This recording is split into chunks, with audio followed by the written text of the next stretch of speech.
Welcome back to Great Day Houston. She was the ideal all-American middle-class girl. She played varsity softball in high school, graduated in the top 10% of her class. She made the dean's list in college and was on track to be a doctor just like her dad. What she had not planned on was becoming a drug addict. By 2011, Heather had hit rock bottom and had to make a decision, life or death. Today, she's 8 years sober and has dedicated her life to helping people battle addiction and win. Please welcome Heather Ogburn Stokes, the founder of Serenity Light Recovery. Good morning.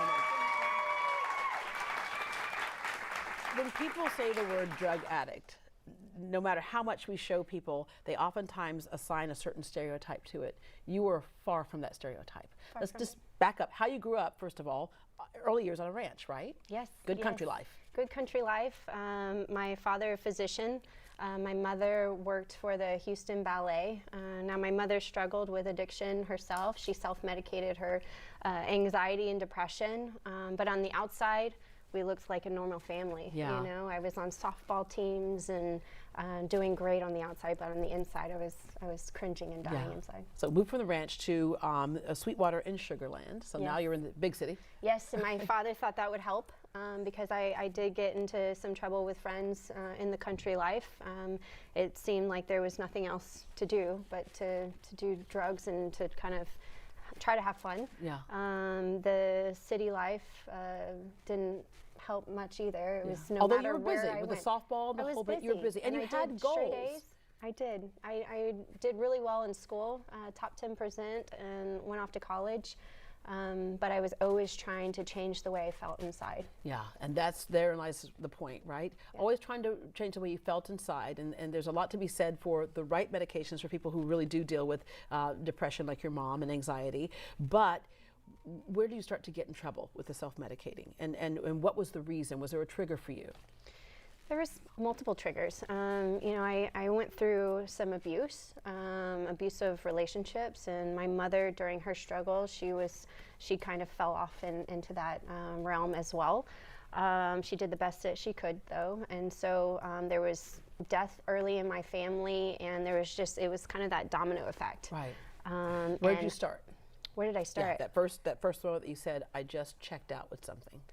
So I was 11 years old. And it was right after my grandmother passed away, and I just never felt like I belonged or fit in, and some friends said, well, try this will make you feel better. Yeah. And it did. It was my escape. Did your parents realize that, or did you put on the happy face? I did. Yeah. Or I played it off to my depression because of the death in the family. Yeah. It was so much easier to push blame on other things and other people. Why did you feel like at the time that you couldn't talk to somebody? Because we always say to kids, talk, talk, talk. I was terrified. You know, the DARE program, just say no. I tried saying no, and it didn't work for me. I felt like I was judged. You know, I was ridiculed for hanging around certain people. You know, and well, you were two different people. You were that all-American girl that we talked about, that perfect child. I was. You know, on track to be a doctor, and then at the same time, that child that had those struggles. And sometimes we try to keep that brave face out there, right? Okay, so you started using drugs, and it took the pain away. But as drugs do, they lure you in, and then they're not good anymore, right? So where was the point where you realized, I'm in trouble? Really not till my mid-20s. You know, I thought up till then my behavior was somewhat normal, which to normal people is definitely not normal. Right. You can fool yourself, can't you? I could, and it was one substance after another just trying to make me feel better. But it wasn't until I was 27 in 2011 that I was up for about a week and a half straight, delusional.